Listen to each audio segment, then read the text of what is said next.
Hello everyone, welcome back to my channel. कैसे हैं आप सभी? आई होप आप सब अच्छे होंगे। स्टार्ट करते हैं।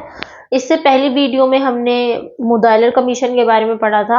आज हम कोठारी कमीशन के बारे में पढ़ेंगे, जिसको हम नेशनल एजुकेशन कमीशन भी कहते हैं और इसको इंडियन एजुकेशन कमीशन भी बोला जाता है। ठीक है, जैसे कि आप लोग जानते ही हो कि जब इंडिया को इंडिपेंडेंस मिली तो उसके बाद बहुत सारे रिफॉर्म्स लेके आए गए हर फील्ड में। उसमें से एक फील्ड आपका एजुकेशन भी था, जिसके तहत आपका सबसे पहला कमीशन आया था राधा कृष्णन कमीशन, जिसने यूनिवर्सिटी में एजुकेशन जो दी जाती थी उसके स्टैंडर्ड को रेस करने की कोशिश की थी। उसके बाद आपका गवर्नमेंट का सेकेंड स्टेप रहा था सेकेंडरी एजुकेशन कमीशन को अपॉइंट करना, जिसमें इन्होंने सेकेंडरी स्कूल्स में जो एजुकेशन दी जाती थी उसमें हम किस तरीके से स्टैंडर्डाइज कर सकते हैं उसके बारे में बात की गई थी। ठीक है, तो सभी गवर्नमेंट्स ने, प्रोविजनल गवर्नमेंट्स ने जो है सेकेंडरी स्कूल्स में उस जो उन्होंने रिकमेंडेशन दी थी सेकेंडरी एजुकेशन कमीशन ने, उसको अपने अंदर अपॉइंट करने की पूरी कोशिश करी, है ना, उतारने की पूरी कोशिश करी, लेकिन वे सब डिजायर्ड ऑब्जेक्टिव तक नहीं पहुंच पाए।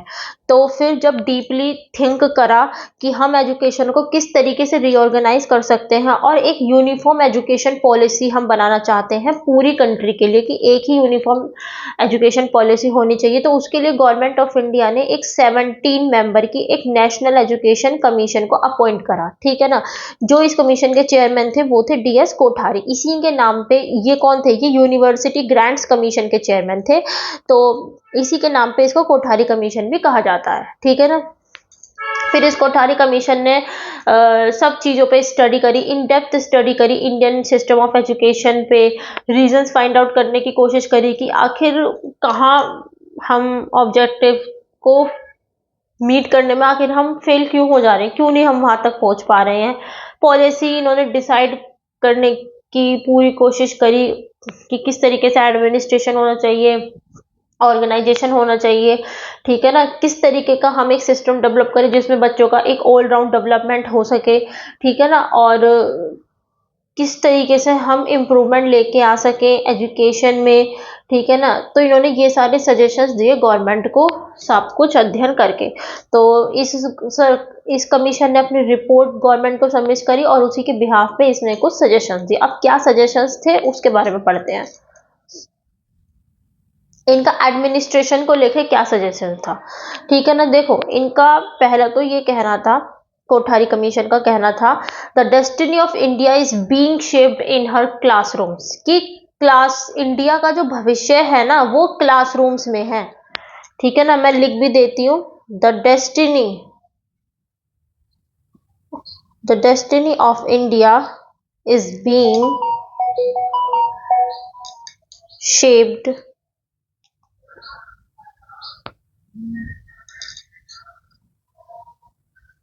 इन हर क्लासरूम्स। ठीक है ना, ये इस कमीशन ने एक स्टेटमेंट बोला था जो कि बहुत ही अच्छा था, कि वही क्लासरूम जहाँ पे हमारे देश का भविष्य है, जहाँ बच्चे हैं जो आगे चल के ये शायद देश का भविष्य बन सकते हैं, तो उसके बारे में इसने बोला। तो इसने सजेशंस क्या दिया एडमिनिस्ट्रेशन को लेके? इसने बोला कि education should be regarded as a subject of national importance, कि एजुकेशन को जो है तुम नेशनल इंपॉर्टेंस दो और इसके लिए एक नेशनल पॉलिसी डिक्लेयर की जानी चाहिए जो ऑल ओवर इंडिया यूनिफॉर्म हो, सब उसी को फॉलो करें। ठीक है, जो सेंट्रल गवर्नमेंट्स है वो एक नेशनल एजुकेशन एक्ट प्रिपेयर करें। ठीक है ना, और अगर जरूरत पड़े तो स्टेट गवर्नमेंट भी अपना एक स्टेट एजुकेशन एक्ट प्रिपेयर कर सकते हैं। ठीक है, इन्होंने बोला कि मतलब एजुकेशन को आप नेशनल इंपॉर्टेंस दो, एक ऐसी यूनिफॉर्म एजुकेशन पॉलिसी बनाओ जो ऑल ओवर इंडिया आपकी फॉलो की जाए। ठीक है, और इसके लिए सेंट्रल गवर्नमेंट एक नेशनल एजुकेशन एक्ट प्रिपेयर करे, और अगर स्टेट गवर्नमेंट्स को भी लगता है तो वो भी अपना एक स्टेट एजुकेशन एक्ट प्रिपेयर कर सकती है। ठीक है, बेस्ट पर्सन्स को सिलेक्ट किया जाना चाहिए, government, non government, Indian education service and universities से, for the post of education adviser and education secretary in the central minister of education. देखो, जो हमारे एजुकेशन मिनिस्टर होते हैं तो ऐसे हमारे एजुकेशन एडवाइजर भी होते हैं, हमारे एजुकेशन सेक्रेटरी भी होते हैं। तो ये जो दो पोस्ट होती है ना, इसके लिए अच्छे पर्सन सिलेक्ट करो, चाहे वो गवर्नमेंट में हो आदमी, चाहे वो नॉन गवर्नमेंट ऑर्गेनाइजेशन में काम करता हो, चाहे इंडियन एजुकेशन सर्विस में हो, चाहे यूनिवर्सिटीज में प्रोफेसर हो, जो भी हो, बेस्ट पर्सन आप सिलेक्ट करो, क्योंकि ये दो पोस्ट ऐसी हैं जो हमारा एजुकेशन ऑर्गेनाइज करती हैं, एडवाइस देती हैं कैसी होनी चाहिए, क्या होनी चाहिए। तो यहाँ पे टैलेंटेड, मल्टी स्किल्ड अगर हम लोग क्या कहते हैं अपॉइंट करेंगे, तो उतना ही बेहतर हम रिजल्ट निकाल पाएंगे, है नहीं। स्टेटिस्टिकल डिपार्टमेंट जो है हमारा सेंट्रल मिनिस्टर ऑफ एजुकेशन का, उसको भी स्ट्रेंथन किया जाए, ठीक है। ये ऐसा इन्होंने बोला कि सिर्फ वही पर्सन्स को सिलेक्ट किया जाए इंडियन एजुकेशन सर्विस में जिनके पास टीचिंग एक्सपीरियंस हो, ठीक है। जो central advisory board of education होता है, उस उसको और पावर दी जानी चाहिए, ठीक है ना। जितनी पावर उस पर पहले थी उसमें थोड़ी और इंक्लूड कर दो पावर, ठीक है। एनसीईआरटी को इंटरेस्ट किया जाना चाहिए with responsibility of school education at an all India level. All India level पे सभी स्कूल्स में एनसीईआरटी पढ़ाई जानी चाहिए, ठीक है। There should be an arrangement of transfer between the educational administrators and teachers, ठीक है। एक ऐसा अरेंजमेंट भी होना चाहिए ट्रांसफर का between the educational administrators and ministers, sorry teachers, ऐसा इन्होंने बोला। फाइनेंस के रिगार्डिंग इन्होंने क्या सजेशंस दिए कि नंबर ऑफ स्टूडेंट जो हैं एटलीस्ट डबल कर दो। 1965-66 में जितने नंबर ऑफ स्टूडेंट्स थे, इससे डबल नंबर ऑफ स्टूडेंट्स का आप एडमिशन लें। एंड जो एक्सपेंडिचर है पर स्टूडेंट, उसको भी इंक्रीज कर दिया जाए, 12 से 54 रुपीज आपका कर दिया जाना चाहिए, ठीक है। सेंट्रल गवर्नमेंट भी जो है अपना कम से कम 6% ऑफ द बजट वो एजुकेशन में ही खर्च करे। जो स्टेट गवर्नमेंट है वो भी जितना हो सके फंड आपका एजुकेशन में लगाए, ठीक है। लोकल बॉडीज जो है वो क्या करेंगी, वो फाइनल एजुकेशन इंस्टीट्यूशंस की फाइनेंशियल रिस्पॉन्सिबिलिटी किसके हाथ में होगी, लोकल बॉडीज के हाथ में होगी। जो प्राइमरी एजुकेशन होती है वो लोकल बॉडीज के हाथ में ही होती है, ठीक है। जो आपकी सेकेंडरी एजुकेशन होती है वो होती है आपकी गवर्नमेंट के हाथ में, और हायर एजुकेशन जो होती है आपकी, जिसमें आपके कॉलेज यूनिवर्सिटीज आते हैं, कोई प्राइवेट है तो वो उसी कंपनी के हाथ में होगी, गवर्नमेंट है तो सेंट्रल गवर्नमेंट के हाथ में होती है, ठीक है।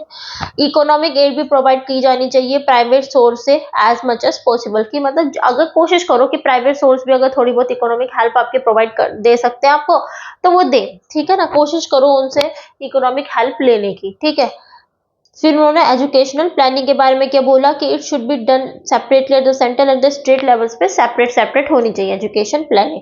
जो प्लानिंग है स्कूल एजुकेशन की should be done by the local bodies and state government jointly, whereas the planning of higher education should be done by the state and the central government jointly. मतलब कि जो primary education होती है उसकी education planning तो local bodies और state government दोनों मिलकर करें। सिमिलरली जो आपकी हायर एजुकेशन होती है उसको सेंट्रल गवर्नमेंट और स्टेट गवर्नमेंट मिलकर प्लान करें। प्रेजेंट एंड फ्यूचर डिमांड्स को ध्यान में रखते हुए एजुकेशन प्लानिंग आपकी होनी चाहिए। Special provision should be made to check wastage and stagnation. देखो वेस्टेज एंड स्टैग्नेशन क्या होता है, देखो वेस्टेज क्या होता है कि किसी बच्चे ने मान लो प्राइमरी एजुकेशन में एडमिशन लिया और वो अपनी एजुकेशन कंप्लीट करने से पहले ही वो स्कूल से ड्रॉप ले रहा है, मतलब कि वो स्कूल ही नहीं जा रहा, मतलब कि वो स्कूल छोड़ दिया है उसने।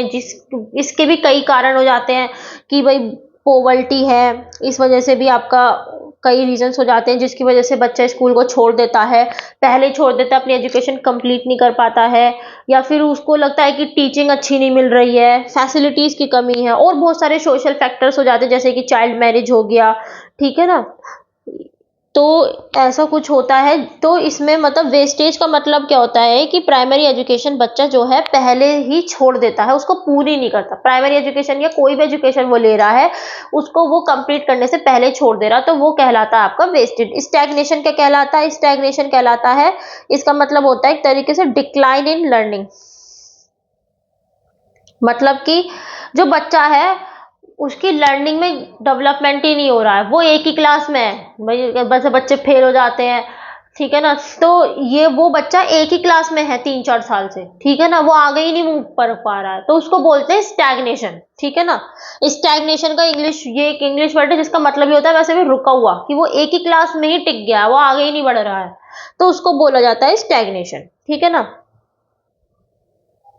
तो इससे क्या होता है बच्चे की जो ओवरऑल एकेडमिक जर्नी होती है उसमें डिले आ जाता है, ठीक है ना। कॉस्ट में भी फर्क पड़ता है, भाई देखो कॉस्ट इंक्रीज हो जाती है, ठीक है ना। और इससे क्या होता है कि बच्चा फिर जो है ना इतना इंटरेस्ट के साथ फिर पढ़ भी नहीं कर पाता, फोकस नहीं कर पाता, ठीक है ना। तो भाई देखो, सीधी सी बात है भाई, वेस्टेज हो रही है, बच्चा आ नहीं रहा है, तो सीधी सी बात है भाई देखो, कहीं ना कहीं ये लिटरेसी पे ही इफेक्ट डाल रहा है, ठीक है ना। तो इन दोनों चीज को भी हमें क्या करना है, रोकना है, वेस्टेज और स्टैग्नेशन दोनों को रोकना है भाई। एक तो गवर्नमेंट फ्री और कंपल्सरी एजुकेशन कर रही है, प्राइमरी एजुकेशन, उसमें भी फिर बच्चा स्कूल ना आए तो उसकी फंडिंग भी तो कहीं ना कहीं बेकार ही हो रही है, वेस्ट ही जा रही है या नहीं। तो अब नहीं भाई, एक तो होता है कि भाई हमारी तरफ से गलती है कि टीचर अच्छा नहीं पढ़ा रहे, हम लोग फैसिलिटी अच्छे नहीं दे रहे, लेकिन कुछ सोशल फैक्टर भी हो जाते हैं भाई, पॉवर्टी है, या फिर चाइल्ड मैरिज हो जाती है, बहुत सारे कारण होते हैं, फैमिली प्रॉब्लम्स हो जाती है जिसकी वजह से बच्चा छोड़ देता है, ठीक है ना। तो आखिर क्या वजह है, तो इन सब चीजों पे भी काम करना और इसको खत्म करने की कोशिश करना, ये होता है आपका वेस्टेज एंड स्टैग्नेशन। तो एजुकेशन प्लानिंग इस तरीके की हो कि हम प्रेजेंट एंड फ्यूचर डिमांड्स को भी पूरा कर पाए, वेस्टेज स्टैग्नेशन को रोक पाए, ठीक है ना। जो प्राइमरी एजुकेशन है उसको लोकल बॉडीज संभालती हैं, ठीक है ना। तो लोकल बॉडी, स्टेट गवर्नमेंट दोनों मिलके प्राइमरी एजुकेशन की प्लानिंग करें, और हायर एजुकेशन की प्लानिंग सेंट्रल गवर्नमेंट और स्टेट गवर्नमेंट दोनों मिलकर करें, ठीक है ना। क्वालिटेटिव इंप्रूवमेंट पे फोकस करो एजुकेशन की। ऐसा ना हो कि बच्चों को सिर्फ पढ़ाया जा रहा है जिससे कि वो आगे फर्दर स्कूल्स में एडमिशन ले सके या अच्छे मार्क्स ला सके तो लगेगा कि हाँ बच्चा पढ़ रहा है, ऐसा ना हो। क्वालिटेटिव इंप्रूवमेंट पे फोकस किया जाना चाहिए, ठीक है। तो ऐसी आपकी एजुकेशन प्लानिंग होनी चाहिए। फ्री एंड कंपल्सरी एजुकेशन होनी चाहिए, may be organised for all children, जो आपके 7 से 14 साल के बच्चे, मतलब कि प्राइमरी एजुकेशन आपकी फ्री और कंपल्सरी होनी चाहिए। सेकेंडरी एजुकेशन जो है बच्चा, वो मान लो टोटल क्लास में 100% बच्चे हैं, तो उसमें से 70% बच्चे, एटलीस्ट इतनी तो कोशिश हो कि बच्चे अपनी सेकेंडरी एजुकेशन को कंप्लीट कर सके, एटलीस्ट बच्चे पास ही हो सके, ठीक है ना। और 30% बच्चे जो आपके इंटेलिजेंट बच्चे हैं वो हायर एजुकेशन में एंटर कर जाएंगे, लेकिन 70% बच्चे भी ऐसे हों कि वे अपनी सेकेंडरी एजुकेशन को कंप्लीट करें, ठीक है ना, पास हो, एटलीस्ट उन्हें कुछ तो नॉलेज होएगी, अपनी एजुकेशन कंप्लीट तो करेंगे। इसी से हम वेस्टेज स्टैग्नेशन जो हो रहा था इसको तो रोक पाएंगे, ठीक है ना। हर बच्चे में देखो एक जैसी एबिलिटीज नहीं होती भाई, कुछ पास होते हैं तो कुछ फेल भी होते हैं, तो बच्चे कम से कम सेकेंडरी एजुकेशन कंप्लीट करें अपनी, ये ऐसा ये चाहते हैं। 2/3 ऑफ द बजट एजुकेशन का वो जनरल एजुकेशन पर डलना चाहिए, और 1/3 इस आपका बजट हायर एजुकेशन पे स्पेंड होना चाहिए, ठीक है। ऐसी आपकी एजुकेशन प्लानिंग होनी चाहिए, ठीक है। समझ में आया, ठीक है ना। तो समझ सकते हैं आप, फाइनेंस के लिए उन्होंने बोला कि भाई बच्चे 1965 से 66 में जितने थे उससे दुगने आप एडमिशन लें अब की बार, और थोड़ा पर बच्चा जो एक्सपेंडिचर है उसको थोड़ा इंक्रीज कर दिया जाए, 12 रुपीज टू 54 रुपीज कर दिया जाना चाहिए, ठीक है। सेंट्रल गवर्नमेंट कम से कम 6% ऑफ द टोटल बजट जो उसने एलोकेट करा था एजुकेशन में, उसको वो आप 6% तो करे ही करे अपने बजट का एजुकेशन में, ठीक है ना। स्टेट गवर्नमेंट भी जितना हो सके करे, ऐसी लोकल बॉडीज भी जितना हो सके प्राइमरी एजुकेशन इंस्टीट्यूशंस को फंडिंग दे, ठीक है ना। इकोनॉमिक हेल्प आप ले सकते हो प्राइवेट सोर्सेज से, अगर बहुत अच्छी बात अगर मिल जाती है तो, ठीक है ना। एजुकेशन प्लानिंग उन्होंने बोला कि भाई सेंट्रल स्टेट लेवल दोनों लेवल पे अलग अलग होनी चाहिए। जो स्कूल एजुकेशन की प्लानिंग है उसको लोकल स्टेट बॉडीज दोनों मिलकर करें, है ना। और हायर एजुकेशन की प्लानिंग सेंट्रल स्टेट गवर्नमेंट मिलकर करें, इस तरीके से हो कि प्रेजेंट एंड फ्यूचर डिमांड को हम पूरा कर सके, वेस्टेज स्टैग्नेशन को रोक सके, क्वालिटेटिव इंप्रूवमेंट पे ध्यान दे सके, free and compulsory education provide करें for the primary education of age of children 7 to 14 years. Secondary education आपकी may be a complete education होनी चाहिए फॉर द 70% चिल्ड्रन, है ना। और बाकी के रेस्ट जो 30% इंटेलिजेंट स्टूडेंट्स हैं वो आपके हायर एजुकेशन में एंटर करने चाहिए। 2/3 ऑफ द टोटल बजट जो है एजुकेशन का आप जनरल एजुकेशन में लगाएं, and 1/3 of the total budget आप स्पेंड करें हायर एजुकेशन में, ऐसा इस कमीशन ने बोला, ठीक है। ये मैंने यहाँ पे पैराग्राफ में लिख दिए हैं, बेशक आप इसको पता है पॉइंट्स में चार्ट बना के भी लिख सकते हो कि यहाँ पे आपने एजुकेशन प्लानिंग लिख दिया, यहाँ पे क्या है, to special provision for wastage, special provision for stagnation, है ना। वो क्वालिटेटिव इंप्रूवमेंट, ठीक है। यहाँ पे आप लिख सकते हो done separately eight central and state levels, इस तरीके से मतलब छोटे छोटे पॉइंट को आप इस तरीके चार्ट बना के इस तरह लिख सकते हो, फिर आप बाद में पॉइंटों को एक्सप्लेन कर सकते हो, थोड़ा अट्रैक्टिव भी लगता है वो, ठीक है। अब इन्होंने देखो स्ट्रक्चर ऑफ एजुकेशन के बारे में इन्होंने क्या बोला, स्ट्रक्चर जो आज थोड़ा बहुत आज ही के जैसा चल रहा है। Pre primary education, 1 to 3 years duration. इसमें कौन आ जाते हैं आपके, play school, sorry nursery, LKG के यूकेजी, ये सब आ जाते हैं, ठीक है ना, प्री प्राइमरी एजुकेशन। फिर ये आती है आपकी, फिर आती है इसके बाद आपकी जूनियर प्राइमरी एजुकेशन। ये आपकी 4 से 5 साल तक की होती है, ठीक है। इसमें मिनिमम एज जो होती है एडमिशन की, वो आपकी क्लास फर्स्ट से बच्चा इसमें एडमिशन लेता है और उसकी एज 6 साल होनी चाहिए, ठीक है। फिर आती है आपकी सीनियर प्राइमरी एजुकेशन, ये आपकी 3 से 4 साल तक की होती है, ठीक है। फिर आती है आपकी सेकेंडरी एजुकेशन, जनरल कैटेगरी में 2 साल की होती है, वोकेशनल कैटेगरी में ये 2 से 3 साल की हो जाती है। वोकेशनल कैटेगरी जैसे जनरल, जैसे कि एक छोटा, जैसे कि बीएससी करते हैं बहुत से लोग, नॉर्मल बीएससी भी करते हैं, बहुत से लोग बीएससी मैथ से करते हैं, केमिस्ट्री से करते हैं, ऑनर्स जैसा जाता है, तो वही चीज है। सेकेंडरी एजुकेशन जनरल कैटेगरी में, नॉर्मल कैटेगरी में 2 साल की होती है, वह किसी एक पर्टिकुलर वोकेशनल कैटेगरी में आप कर रहे हो तो 2 से 3 साल की हो जाती है। Higher education similarly, higher secondary education general category में 2 साल की होती है और higher secondary education vocational category में 2 से 3 साल की हो जाती है, depending on the subject. Graduation, art science and commerce 3 साल की जो ग्रेजुएशन होती है। इंजीनियरिंग एंड मेडिकल की बात करते हैं तो ये 3 से 4 साल की हो जाती है। पोस्ट ग्रेजुएशन भी आपकी 2 से 3 साल की हो जाती है। रिसर्च वर्क भी आपका 2 से 3 साल का हो जाता है। तो ये इनका स्ट्रक्चर था एजुकेशन का, कि पहले प्री प्राइमरी एजुकेशन होनी चाहिए, फिर जूनियर प्राइमरी, फिर सीनियर प्राइमरी, फिर सेकेंडरी एजुकेशन, फिर हायर एजुकेशन, फिर ग्रेजुएशन, फिर पोस्ट ग्रेजुएशन, फिर रिसर्च एंड वर्क, ठीक है। तो ये इस कमीशन ने अपनी सजेशन दी। अब इसके मेरिट्स क्या थे, मेरिट्स के बारे में पढ़ते हैं। मेरिट्स थी, पहली थी formulation of principles for policy on education. कैसे, इसने देखो क्या करा था, नेशनल एजुकेशन कमीशन ने भाई एक एजुकेशन को एज अ नेशनल इम्पोर्टेंस बोला था, है ना, कि education to be the subject of a national importance, ठीक है। इसने बोला था सेंट्रल गवर्नमेंट को आप कम से कम 6% अपना एक्सपेंडिचर आप एजुकेशन पे ही स्पेंड करें, ठीक है ना। और साथ ही साथ इसने जो प्रोविजनल गवर्नमेंट से जो लोकल बॉडीज हैं उनको भी बोला था कि आप जितना फंड कर सको आप करो, हो सके तो प्राइवेट सोर्सेज से भी इकोनॉमिक हेल्प लो, ठीक है ना, जिससे कि हम एजुकेशन को और अच्छे से रिफाइन कर सकें, ठीक है। इसने एक यूनिफॉर्म एजुकेशन स्ट्रक्चर, एक यूनिफॉर्म एजुकेशन पॉलिसी के ऊपर बात करी थी, है ना, that should be adopted all over the India, ठीक है। तो इसने ऐसे प्रिंसिपल फॉर्मुलेट करे थे फॉर पॉलिसी ऑन एजुकेशन, की एक यूनिफॉर्म एजुकेशन पॉलिसी हम ऐसे डिक्लेयर करें that should be accepted all over the India, ठीक है ना। सेंट्रल गवर्नमेंट के लिए 6% स्पेंडिंग इसने मैंडेटरी कर दी थी, है ना, एजुकेशन में, ठीक है ना। तो ये सारी चीजें थी, है ना। इसने एजुकेशन को एज अ सब्जेक्ट बोला था ऑफ नेशनल इंपॉर्टेंस। तो ये सारे पॉइंट्स आप इस मेरिट में आएंगे, ठीक है ना। अच्छी बात बोली थी भाई, सेंट्रल गवर्नमेंट के लिए फिक्स कर दिया था उसने कि 6% आपको करना ही है। पहले सेंट्रल गवर्नमेंट का 2% था, लेकिन अब इसने 6% कर दिया है, ठीक है ना। Guidance to the education planners, मतलब कि जो नेशनल एजुकेशन कमीशन है उसने एजुकेशन प्लानिंग को इम्पोर्टेंस दी थी, उसके प्रिंसिपल्स को क्लैरिफाई करा था। इसने साफ साफ बोला था कि जो आपकी एजुकेशन प्लानिंग है वो इस तरीके की होनी चाहिए जो आपकी प्रेजेंट एंड फ्यूचर डिमांड्स को पूरा कर सके, ठीक है ना, नेशनल गोल्स को ध्यान में रखते हुए, ठीक है ना, ऐसा इसने बोला था। तो इससे क्या होता, एक तो इन्होंने फ्री एंड कंपलसरी एजुकेशन कर दी थी तुम्हारी with an age group of 7 to 14 years, है ना। दूसरा इसने सेकेंडरी एजुकेशन में भी बोला था कि 70% बच्चे तो कंप्लीट करें ही करें एजुकेशन, और बाकी के बच्चे 30% जो इंटेलिजेंट है वो आपके हायर एजुकेशन में चले जाएं। दूसरा इसने बोला था कि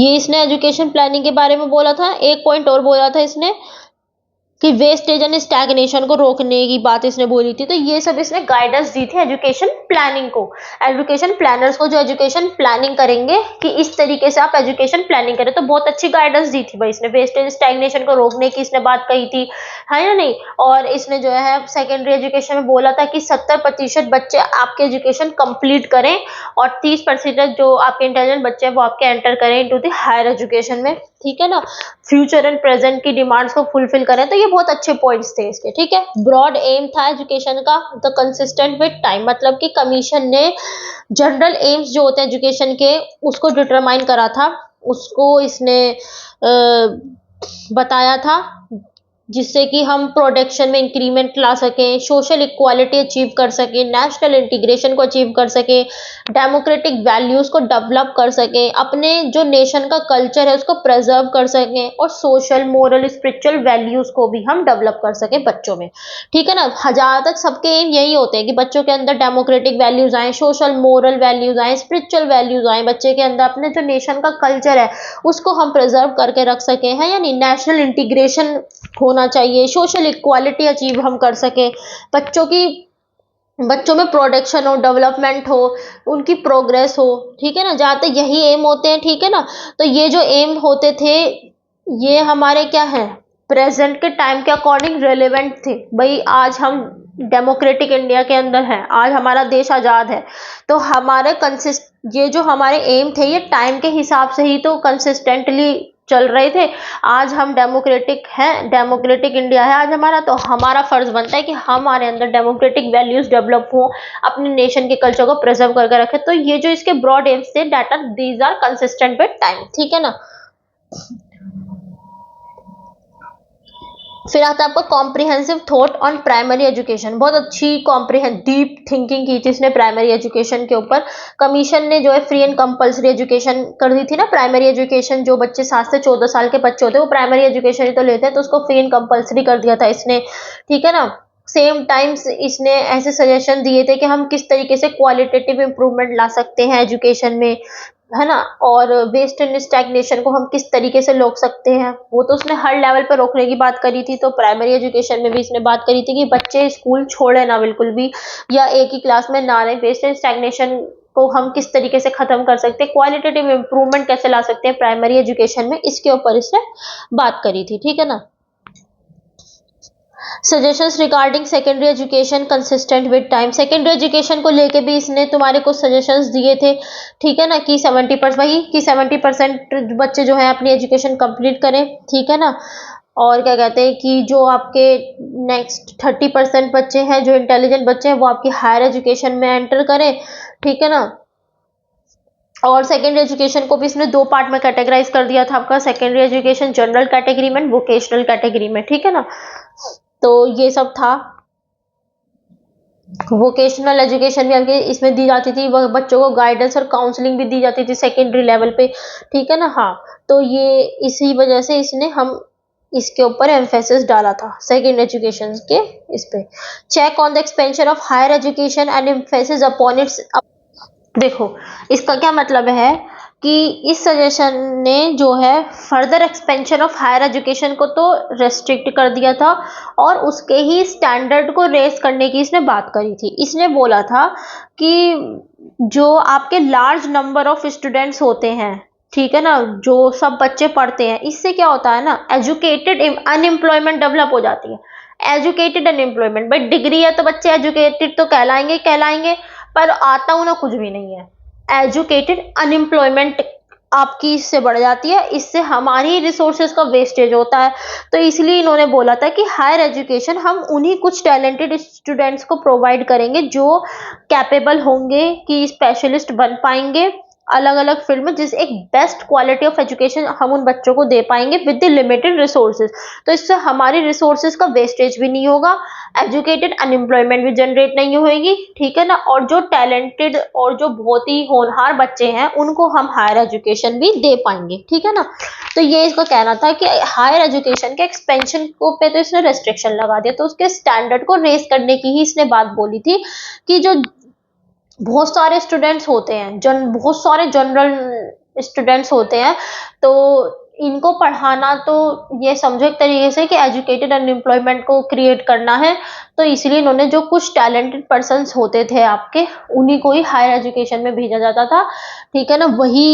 उन्हीं को ही आपको जो है अच्छे से स्किल्ड किया जाता था विद अनलिमिटेड रिसोर्सेज। ठीक है ना। जब भी तो मैंने बोला था कि सेकेंडरी एजुकेशन में 70% बच्चे ऐसे होने चाहिए जो आप, सिर्फ 30% बच्चे ही आपके जो है हायर एजुकेशन में आपके जाते थे। 30% बच्चे जो इंटेलिजेंट होते थे सिर्फ वही हायर एजुकेशन में जाते थे।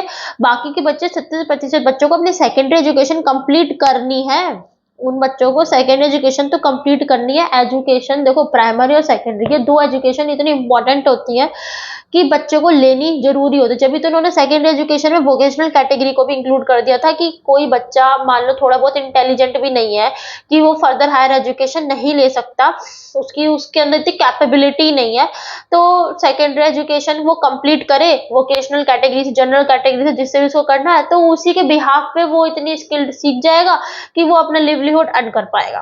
ठीक है ना, बहुत से बच्चे ऐसे भी होते हैं। तो यही बात थी, ठीक है ना। उन बच्चों के लिए फिर जो 30% जो इंटेलिजेंट बच्चे होते थे, जो आपका हायर एजुकेशन में लेते थे, तो उनको लिमिटेड रिसोर्सेज के साथ ये बेस्ट क्वालिटी ऑफ एजुकेशन बच्चों को प्रोवाइड करते थे अलग अलग फील्ड में। ठीक है ना, उसी टाइम पे इन्होंने नए नए कोर्सेज भी आपके जो है इंट्रोड्यूस कर दिए थे और ज़्यादा। ठीक है ना, टीचर्स को भी नेशनल लेवल पे सिलेक्ट किया गया था। ठीक है ना, तो ये सब काम इन्होंने करे थे। Proper policy and organisation of agriculture education. देखो, इस कमीशन का कहना था कि जो हमारा इंडिया है ये एक एग्रीरियन कंट्री है। ठीक है ना, मतलब यहाँ पे खेती बाड़ी बहुत होती है, तो 70% पॉपुलेशन हमारी एग्रीकल्चर पे ही डिपेंड करती है। तो इसीलिए हर किसी को एक जनरल इंफॉर्मेशन तो होनी चाहिए एग्रीकल्चर की, ऐसा इस कमीशन का कहना था। गार्डनिंग हो गया या डोमेस्टिकेशन ऑफ एनिमल्स हो गया, ठीक है ना, ये सब कुछ चीजें ऐसी हैं जो एक जनरल एजुकेशन में आती है एग्रीकल्चर के, और ये हर बच्चे के पास होनी चाहिए। ठीक है ना, ऐसा इसका कहना था। जो आइडिया था कमीशन का कि क्या था कि एजुकेशन जो है एग्रीकल्चर की, उसको भी एक स्पेशल प्लेस मिलनी चाहिए हमारे करिकुलम में। ठीक है ना, यस। और फिर जैसे जैसे बच्चा हायर एजुकेशन लेता है वैसे वैसे तो फिर इसमें ही आपकी अलग से ही स्कूल्स हो जाते हैं, एग्रीकल्चर एजुकेशन अलग से मिल जाती है आपको, है नहीं। तो ऐसा इन्होंने बोला था। ठीक है ना, फिर इन्होंने बोला था demand based vocational and technical education की जो कमीशन था, इसने हमारा जो है एक region specific vocational and technical education को ऑर्गेनाइज करा था, जिससे कि एजुकेटेड अनएम्प्लॉयमेंट हमारी कम हो सके। ठीक है ना, अब एजुकेटेड अनएम्प्लॉयमेंट इतनी जनरेट तो हो रही है, एजुकेटेड अनएम्प्लॉयमेंट कौन सी हो जाएगी, जैसे मान लो ये हमारे 70% सेकेंडरी एजुकेशन वाले बच्चे हैं। ठीक है ना, जो पास ही हो गए हैं, बस कहलाएंगे ये एजुकेटेड अनएम्प्लॉयमेंट ही। हो सकता है इनमें से कुछ होनहार भी हो, लेकिन इन बच्चों को तो फिर कुछ स्किल के बेसिस पे ही इनको हमें इनकी प्रोग्रेस करनी होगी ना। तो इसके लिए इन्होंने वोकेशनल एंड टेक्निकल एजुकेशन पे भी जोर डाला। ठीक है ना, कि रीजनल स्पेसिफिक, कि जिस रीजन में जो वोकेशनल वर्क आपका होता हो बहुत ज़्यादा, तो regional specific vocational and technical education ये बच्चों को देते थे, जिससे कि आपका एजुकेटेड अनएम्प्लॉयमेंट भी, उसका भी रेट जो है वो कम हो सके। ठीक है ना, इस पे भी इन्होंने पूरा जोर दिया था।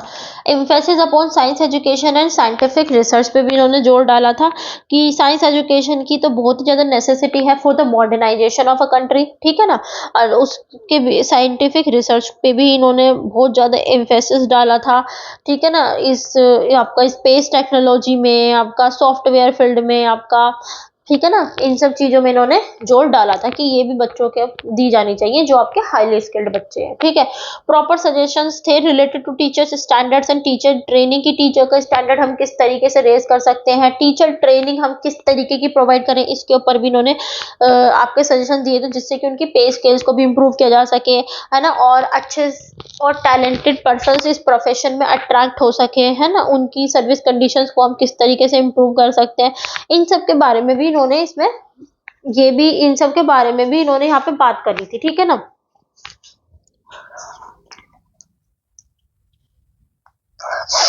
फिर emphasis upon the equality of educational opportunity, मतलब कि इक्वालिटी ऑफ एजुकेशनल अपॉर्चुनिटी, मतलब कि इसका मतलब क्या है, द डिमांड ऑफ डेमोक्रेसी। ठीक है ना, जब इक्वालिटी होगी एजुकेशन में, सभी के पास इक्वल अपॉर्चुनिटीज होंगी, फिर चाहे वो बॉय हो चाहे वो गर्ल हो, तभी तो हम कहेंगे कि एक तरीके से यहाँ क्या हो रहा है, डेमोक्रेसी की डिमांड हो रही है कि भैया जो चाहे लड़का हो चाहे लड़की हो, जिसको जिस कोर्स में पढ़ना है वो पढ़ सकता है, सबको इक्वल अपॉर्चुनिटी दी जाएंगी। फिर चाहे वो बैकवर्ड क्लास से बिलोंग करता हो, चाहे वो एससी हो चाहे वो एसटी हो चाहे वो ट्राइबल हो, कोई कुछ भी हो, उसको सबको बराबर अपॉर्चुनिटी दी जाएंगी। वो अपनी इच्छा से जो चाहे वो स्ट्रीम सिलेक्ट कर सकता है। बच्चों को स्कॉलरशिप्स भी दी जाती थी। ठीक है ना, secondary higher and vocational education में।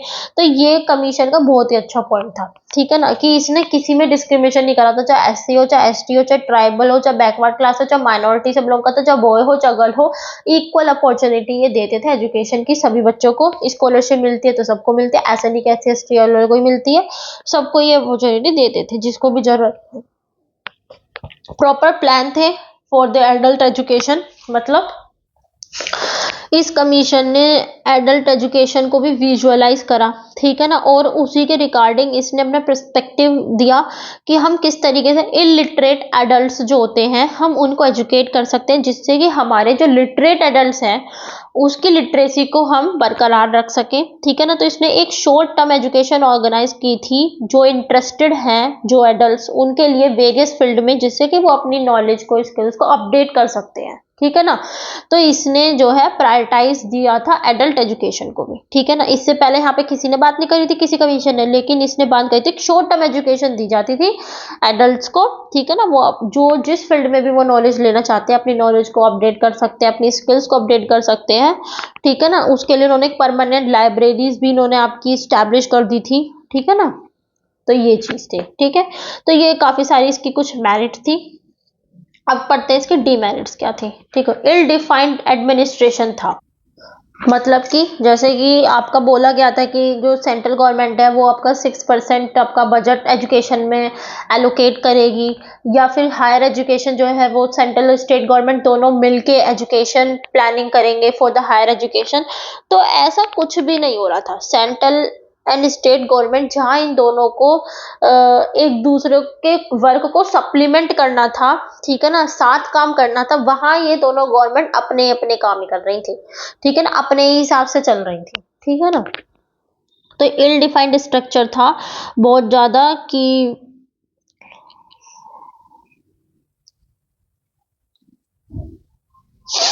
ओके ना।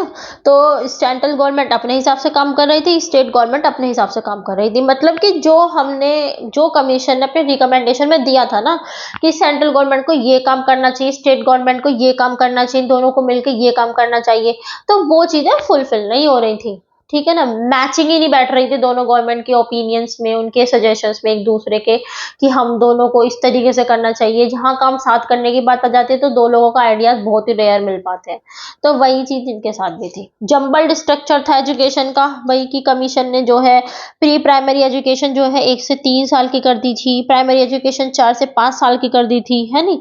सिमिलरली इस तरीके का इसका एजुकेशन का स्ट्रक्चर था, ठीक है। तो पहला तो क्या था कि वो दो डिफेक्ट आ रहे थे इसमें भी, कि एक तो वो क्लियर नहीं था, दूसरा ये कि ये पूरी कंट्री के लिए यूनिफॉर्म नहीं था, ठीक है ना। जो डिमांड थी डेमोक्रेसी की, तो उसके लिए एक यूनिफॉर्म स्ट्रक्चर चाहते थे एजुकेशन का होल कंट्री के लिए, ठीक है ना। तो यूनिफॉर्म स्ट्रक्चर ऑफ एजुकेशन जो था आपका 10+2+3, 10+2+3 वाला, कि 10th के बाद आपका 11th 12th और 3 साल की ग्रेजुएशन।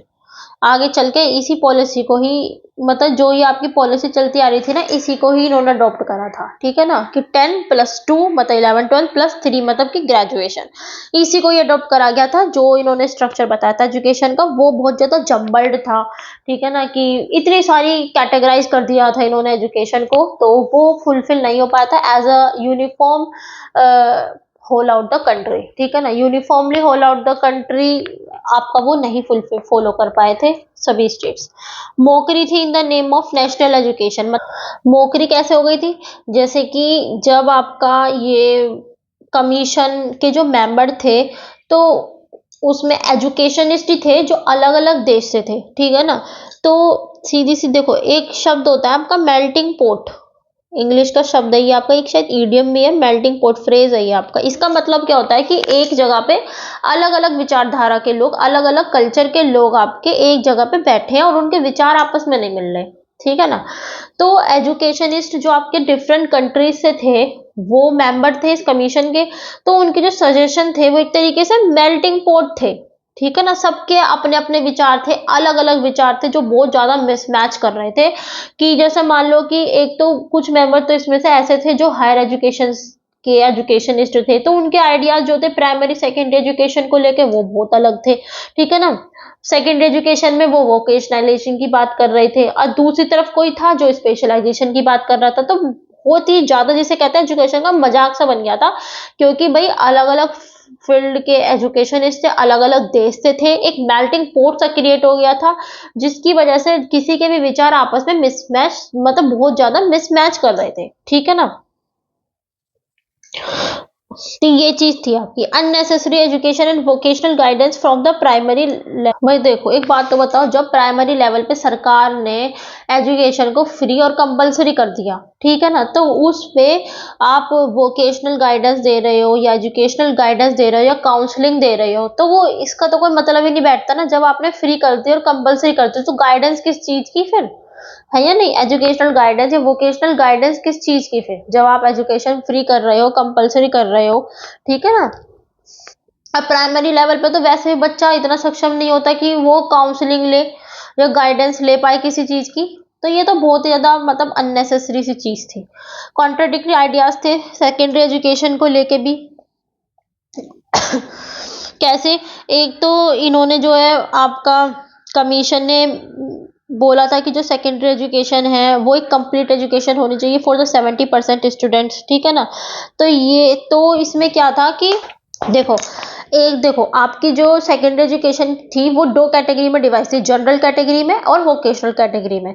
तो इस कमीशन का क्या सजेशन था कि हम सेकेंडरी एजुकेशन को दो कैटेगरी में डिवाइड कर देते हैं, जिसमें 50% जो एवरेज बच्चे थे वो आपका वोकेशनल कैटेगरी में एडमिशन ले लेंगे, ठीक है ना, जिससे कि वो आपका लिवलीहुड अर्न कर पाएंगे after the completion of secondary education in vocational category. और बाकी के बचे 50% स्टूडेंट जो है वो आपका जनरल कैटेगरी में आपका एडमिशन ले लेंगे, जिससे कि वो आपका हायर एजुकेशन में एंटर कर पाएंगे, ठीक है ना। एक तो इन्होंने ये करा, और दूसरी तरफ ये कह रहे हैं कि जो 50% इन्होंने बच्चे लिए हैं उसमें से भी 70% बच्चे बस अपनी हायर एजुकेशन को, सेकेंड एजुकेशन को कंप्लीट कर लें, और क्या कहते हैं कि समझ रहे हो ना आप, और बाकी के 30% को ही बस ये आपका हायर एजुकेशन में भेजते। तो दोनों बहुत कॉन्ट्राडिक्टरी सी बात थी कि भाई एक तो आप 50-50% पे बच्चों को बाइफरकेट कर रहे हो आप वोकेशनल कैटेगरी में और जनरल कैटेगरी में, और दूसरी तरफ आप सिर्फ 70% बच्चों की सेकेंडरी एजुकेशन को कंप्लीट कर पा रहे हो और 30% बच्चों को ही आप हायर एजुकेशन में भेज रहे हो, ठीक है ना। तो ये दोनों बहुत कॉन्ट्राडिक्टरी सी बातें थी। डिफेक्टिव थी आपकी लैंग्वेज पॉलिसी भी, बहुत ज़्यादा डिफेक्टिव थी कि जो कमीशन था एक तरफ तो उसने मदर टंग के ऊपर बात करी थी along with the national language Hindi and को लैंग्वेज इंग्लिश प्राइमरी लेवल पे और जूनियर सेकेंडरी लेवल दोनों पे ही, तो 3 लैंग्वेज स्ट्रक्चर था यहाँ पे आपका, ठीक है ना। बाकी इसने जो है एक थर्ड लैंग्वेज को भी इसने कंपलसरी कर दिया था, इंग्लिश फ्रेंच और रशियन से, और या फिर कोई भी क्लासिकल लैंग्वेज इसने कंपलसरी कर दी थी। तो 3 लैंग्वेज स्ट्रक्चर था, एक तो आपका मदर टंग हो गया, और एक आपकी नेशनल लैंग्वेज हो गई हिंदी, और आप कोई भी एक थर्ड लैंग्वेज से कर सकते थे, इंग्लिश फ्रेंच रशियन या फिर कोई भी क्लासिकल लैंग्वेज से, ठीक है ना। तो ये 3 लैंग्वेज स्ट्रक्चर था। तो इंग्लिश लैंग्वेज को ही प्रॉपरली ऑर्गेनाइज करवाया जाता था, बाकी की जो लैंग्वेज की जो एजुकेशन होती थी वो इतनी प्रॉपरली ऑर्गेनाइज्ड नहीं थी, ठीक है ना। हाँ, और ये तो बहुत ही ज़्यादा हार्मफुल था हमारे इंडिपेंडेंट इंडिया के लिए कि आप कहाँ तो इंग्लिश ही थी, अब अंग्रेज जब आए थे और अब इन्होंने तो फ्रेंच रशियन ये सारी लैंग्वेज भी इन्होंने हमारे करिकुलम में इंक्लूड कर दी, तो ये तो बहुत ही ज़्यादा जिसे कहते हैं ना हार्मफुल था हमारे इंडिपेंडेंट इंडिया के लिए भी, ठीक है ना। अननेसेसरी सजेशंस थे for the establishment of senior universities and autonomous schools की कमीशन ने स्कूल एजुकेशन हायर एजुकेशन और किसी भी टाइप की एजुकेशन के अपलिफ्टमेंट के ऊपर इसने अपने सजेशंस दिए थे, तो वो बहुत इफ़ेक्टिव भी रहे थे कुछ। लेकिन इसका आइडिया था कि कुछ यूनिवर्सिटीज़ एज सीनियर यूनिवर्सिटीज़ को हम डेवलप करें, उनके स्टैंडर्ड को अच्छा करें in comparison to other countries, ठीक है ना। तो लेकिन ये चीज़ जो थी ये हर किसी ने एक्सेप्ट नहीं करी, ठीक है ना। हाँ,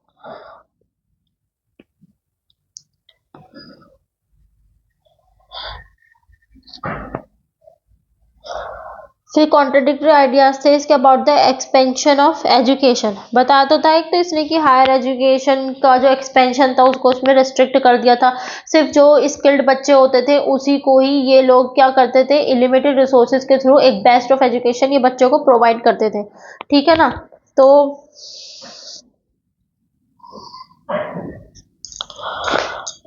ठीक है। और दूसरी तरफ ये लोग क्या कर रहे थे, ये यूनिवर्सिटीज को ऑटोनॉमी प्रोवाइड कर रहे थे, है ना, उनको एक्सपेंड कर रहे थे, उनका करिकुलम अपडेट कर रहे थे, ठीक है ना, नए नए कोर्सेज उसके अंदर इंट्रोड्यूस कर रहे थे, ठीक है ना। दूसरी तरफ तो यही है भाई, एक तरफ तो हायर एजुकेशन को इन्होंने एक्सपेंड करने से रेस्ट्रिक्ट कर दिया है, और दूसरी तरफ वैसे ये आपका जो है नए नए कोर्सेज इंट्रोड्यूस कर रहे थे, ठीक है ना, सिलेक्टिव एडमिशन ले रहे थे, टीचर्स को भी नेशनल लेवल पे सिलेक्ट कर रहे थे, ठीक है ना, करिकुलम को भी अपडेट कर रहे थे। जब नए नए कोर्सेज आपके ऐड हो जाएंगे तो उससे एफिलेटेड कॉलेजेस भी तो आपके फिर स्टैब्लिश होंगे, तो दोनों बहुत कॉन्ट्राडिक्टरी सी बातें थी, ठीक है ना।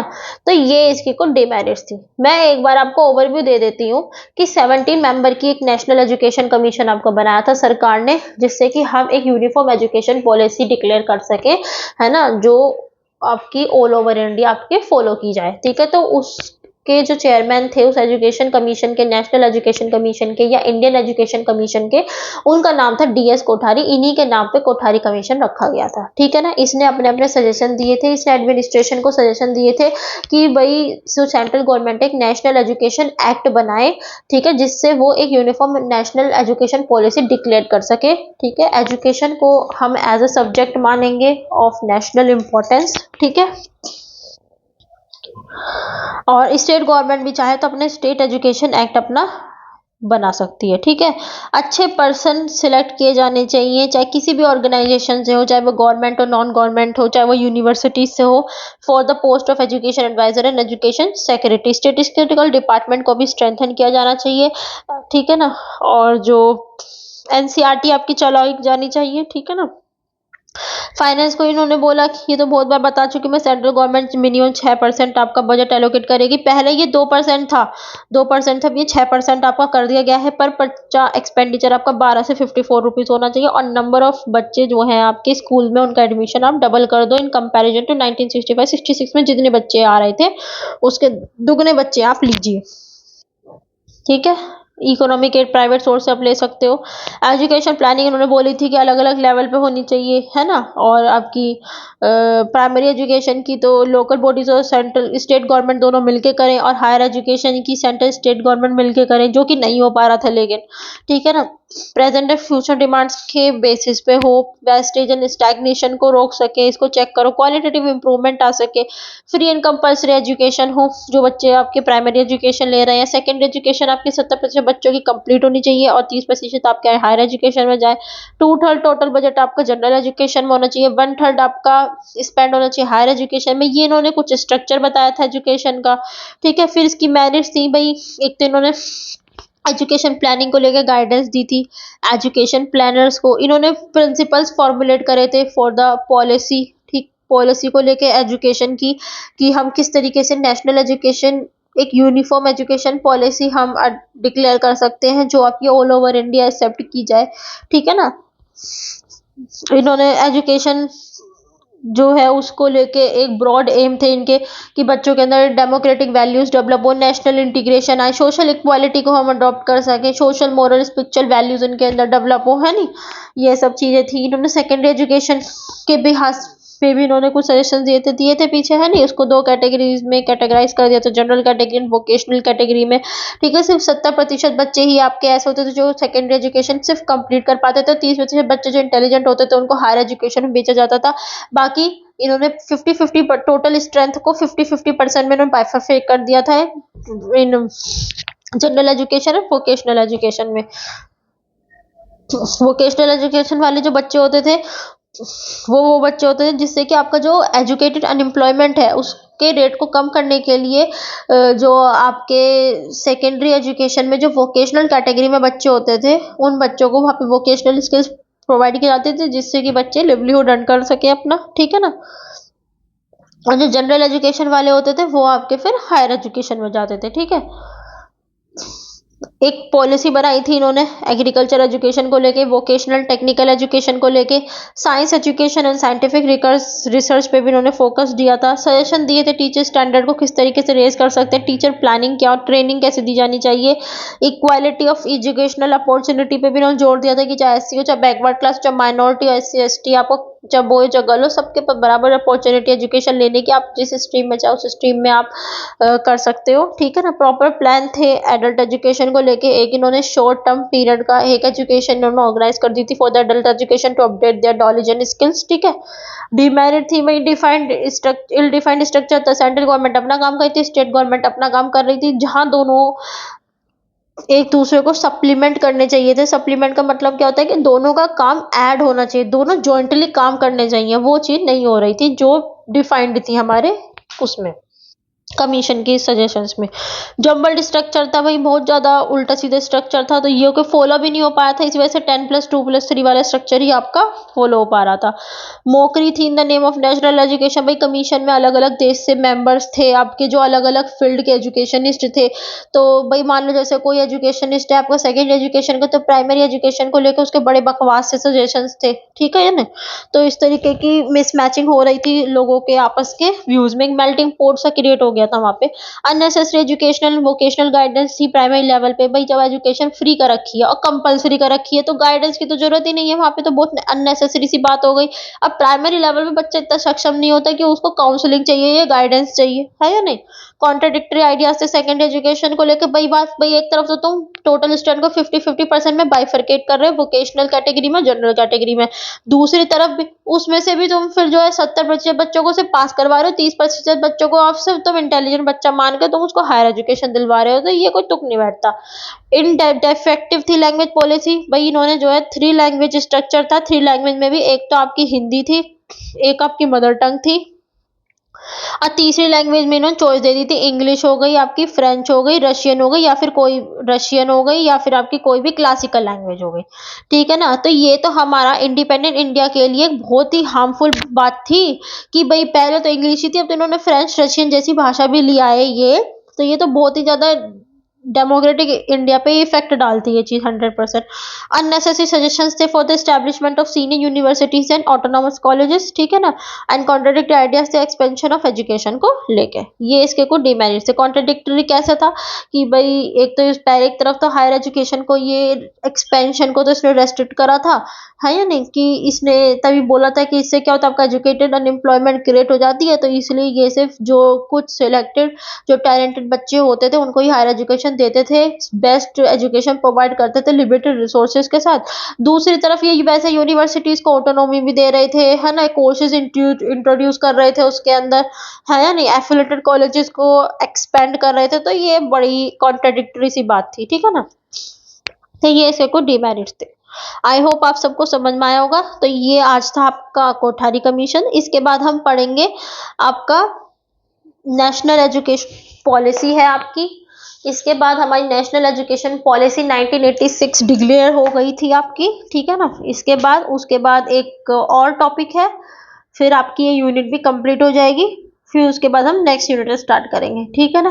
आपको कोई भी डाउट है, कोई भी पॉइंट समझ में नहीं आया, तो आप मेरे को कमेंट सेक्शन में बता सकते हैं। आई होप आप सबको समझ में आया ही होगा। एक बार आप फिर भी इसको रीड आउट कर लीजिएगा, मैंने पॉइंट कोई मिस नहीं करा है। आप इसको छोटे छोटे पॉइंट में करके एक चार्ट स्ट्रक्चर में आप इसको एग्जाम में लिख के फिर पॉइंट बाइंड में डिफाइन कर सकते हो, ठीक है ना। So thank you, take care, bye bye, God bless you.